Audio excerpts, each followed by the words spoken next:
ফের বিয়ে করেছেন বাংলাদেশের জনপ্রিয় গায়ক তাহসান। মিথিলার প্রাক্তন স্বামীর নতুন স্ত্রী কে? প্রিয় দর্শক, বিস্তারিত জানার আগে যারা এই চ্যানেলটি এখন পর্যন্ত সাবস্ক্রাইব করেননি, প্লিজ চ্যানেলটি সাবস্ক্রাইব করে পাশে থাকবেন।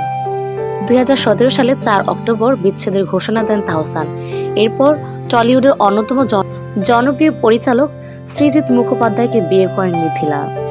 11 বছর বৈবাহিক সম্পর্কে থাকার পর অভিনেত্রী তথা পরিচালক সৃজিত মুখোপাধ্যায়ের স্ত্রী মিথিলার সঙ্গে বিবাহ বিচ্ছেদ হয় বাংলাদেশের জনপ্রিয় সঙ্গীত শিল্পী তাহসানের।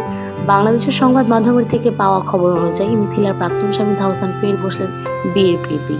জানা গিয়েছে, ওপার বাংলার জনপ্রিয় মেকআপ আর্টিস্ট রোজা আহমেদকে নাকি স্ত্রী হিসেবে মেনে নিয়েছে তাহসান।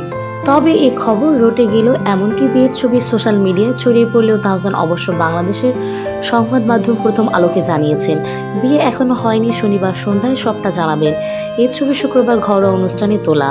জানা গিয়েছে, রোজা আহমেদ 10 বছরের বেশি সময় ধরে ব্রাইডাল মেকআপ আর্টিস্ট হিসেবে কাজ করেছেন। রোজা নিউ ইয়র্কে পড়াশোনা করেছেন।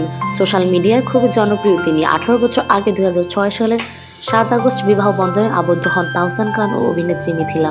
2013 সালের 30 জুলাই তারা কন্যা সন্তানের মা বাবা হন। পরে 2017 সালের 4 অক্টোবর বিচ্ছেদ ঘোষণা দেন তাহসান।